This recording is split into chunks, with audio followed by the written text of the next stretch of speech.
नमस्कार, मैं सारस्वत आप सभी का स्वागत करता हूं अपने YouTube चैनल पर। और आज मैं पुनः उपस्थित हुआ हूं पठित गद्यांश एपिसोड 2 लेकर।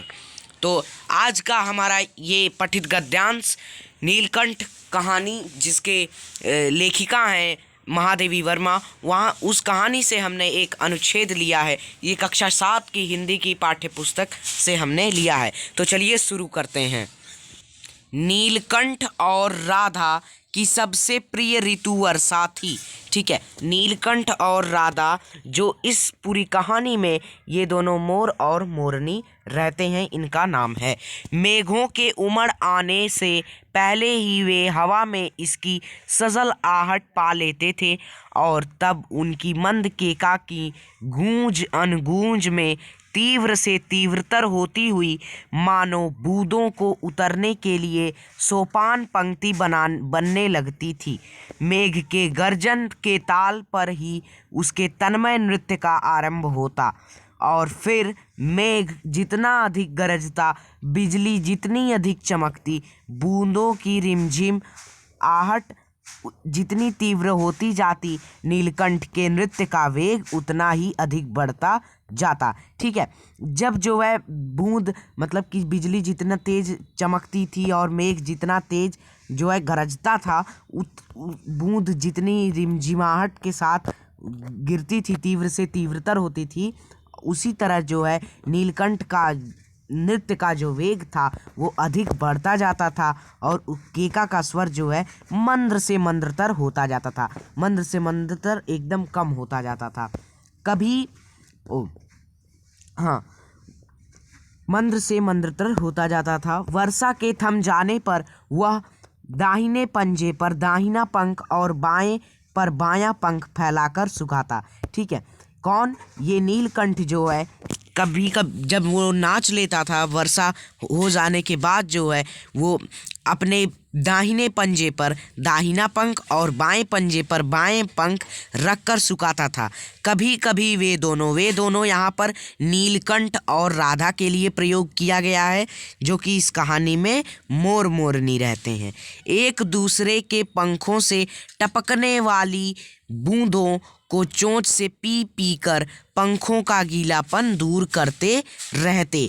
इस आनंदोत्सव की रागनी में बेमेल स्वर कैसे बज उठा, यह भी एक करुण कथा है। ठीक है, तो ये हमारा इस पैराग्राफ में दिया हुआ है और इससे रिलेटेड कुछ प्रश्नों को देखते हैं, फिर आगे बढ़ते हैं।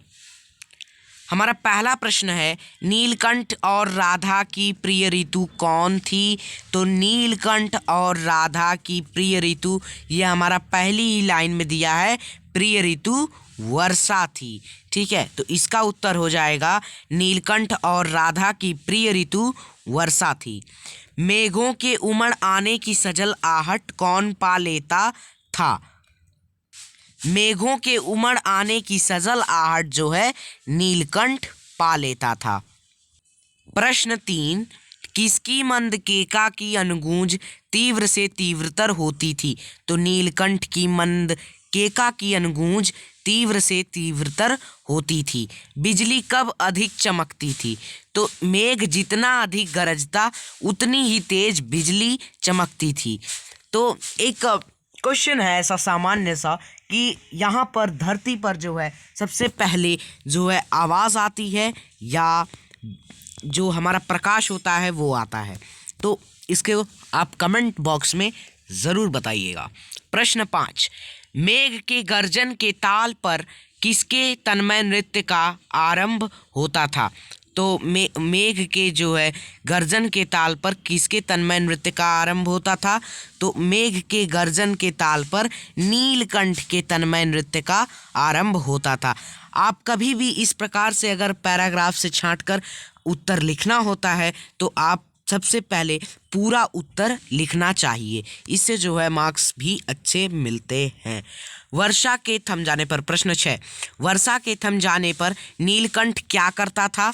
तो वर्षा के थम जाने पर नीलकंठ दाहिने पंजे पर दाहिना पंख और बाएं पंजे पर बायां पंख रखकर सॉरी फैलाकर सुखाता।